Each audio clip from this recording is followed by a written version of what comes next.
Next प्रभाव है बच्चों यूरोप पर। तो यूरोप में भी राष्ट्रवाद को मजबूती मिली और राष्ट्र राज्यों का उदय होने लगा। यानी कि फ्रांस ही नहीं, जो यूरोप के दूसरे देश थे उनमें भी राष्ट्रवाद की जो हवा चल रही थी, जो राष्ट्रवाद की भावना की जो हवा चल रही थी, वो उदय होने लगी लोगों के दिलों में।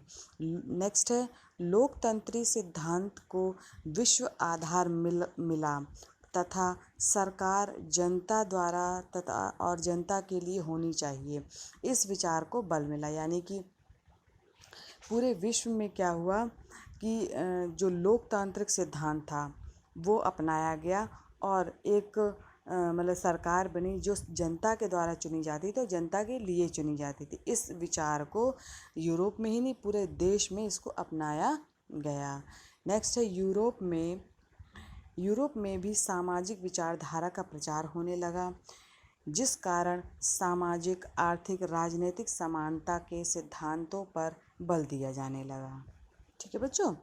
नेक्स्ट है कि यूरोप के अन्य देश के लोग भी मानवीय अधिकारों की मांग करने लगे। जब उन्होंने फ्रांस में देखा कि इस तरीके की जो उनकी जनता है मांग कर रही है मानवीय अधिकारों की, तो यूरोप में भी इन मांगों को यानी मानवीय अधिकारों को मांगने लगे। नेक्स्ट है कि यूरोप के निरंकुश राजतंत्र ने अपने यहाँ क्रांतिकारियों का दमन करना आरंभ कर दिया था। कि यूरोप में जो निरंकुश राजतंत्र था उसको वहाँ के जो क्रांतिकारियों थे उनका दमन करने लगे। जैसे कि क्रांति जो राजा था या नेपोलियन था, ये भी क्या करता था, जो वहाँ के जो क्रांतिकारी थे उनको दबाने लगा था। उसी तरीके से जो क्या कहते हैं कि और यूरोप के जो देश के जो राजा थे वो भी जो है क्रांतिकारियों को दमन करने लगे थे। ठीक है, तो यूरोप के निरंकुश राजतंत्रों ने अपने यहाँ क्रांतिकारियों का दमन करना आरंभ कर दिया था। ठीक है बच्चों। अब देखेंगे बच्चों कि राष्ट्रवाद और राष्ट्र राज्य का विचार कैसे उभरा, यानी कि किस तरीके से लोगों के मन में ये विचार उभरा, राष्ट्रवाद और राष्ट्र राज्य। तो अब पहला था, हम लोग देख लेंगे कि 18वीं शताब्दी में यूरोपीय समाज दो वर्गों में विभक्त था। पहला था कुलीन वर्ग, दूसरा था कृषक वर्ग। ठीक, तो पहला ले लेते हैं कुलीन वर्ग। तो यह वर्ग प्रभुत्वशाली वर्ग होता था।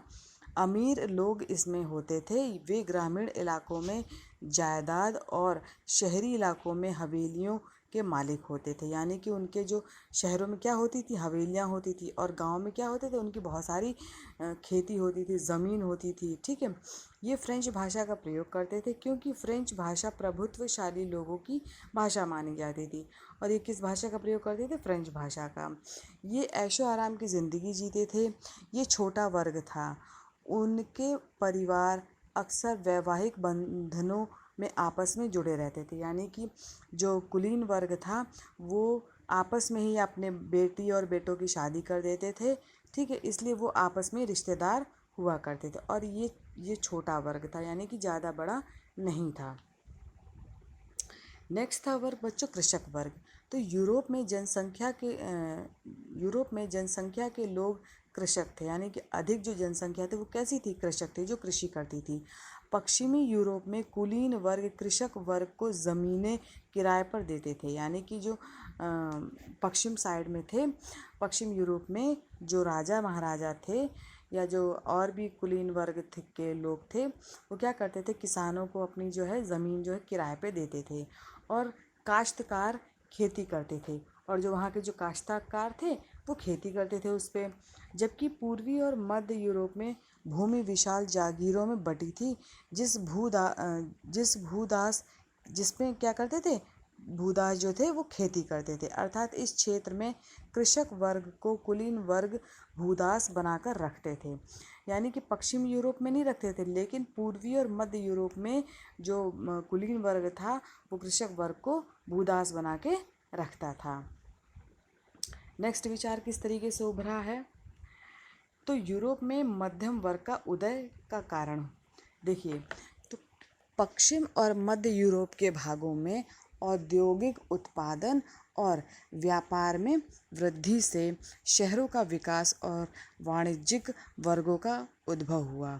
यानी क्या हुआ कि पश्चिम और मध्य यूरोप में क्या हुआ कि औद्योगिक उत्पादन के कारण क्या हुआ, व्यापार की वृद्धि हुई और व्यापारी वर्ग आए, ठीक, जो बाद में मध्यम वर्ग के नाम से जाने जाने लगे। ये बाजार के लिए वस्तुओं का उत्पादन करते थे बच्चों, और शिक्षा के विकास ने भी इस वर्ग के जन्म में योगदान दिया।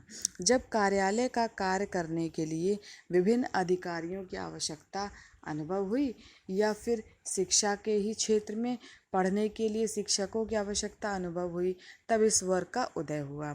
नेक्स्ट है बच्चों की औद्योगिक क्षेत्र और शहरों के निर्माण के कारण इन क्षेत्रों में नवीन श्रेणी संघ का निर्माण हुआ। यह संघ कार्य प्रणाली विशेष से जुड़े थे, जैसे लोहार है, सुनार है आदि, ठीक। इन्होंने क्या किया था बच्चों की नवीन सामाजिक ढांचे को जन्म दिया, यानी नया जो समाज बना था वो इसने जन्म दिया, और बाद में मध्यम वर्ग का भाग बन गए। कौन कौन बन गए, जैसे लोहार है, सुनार है, ये सभी जो है मध्यम वर्ग जो था उसके ये हिस्सा बन गए थे, ठीक है। तो इस तरीके से जो था वो मध्यम वर्ग का उदय हुआ। मध्यम वर्ग शिक्षित और उदारवादी वर्गों के बीच ही राष्ट्र एकता के विचार को बढ़ावा मिला। यानी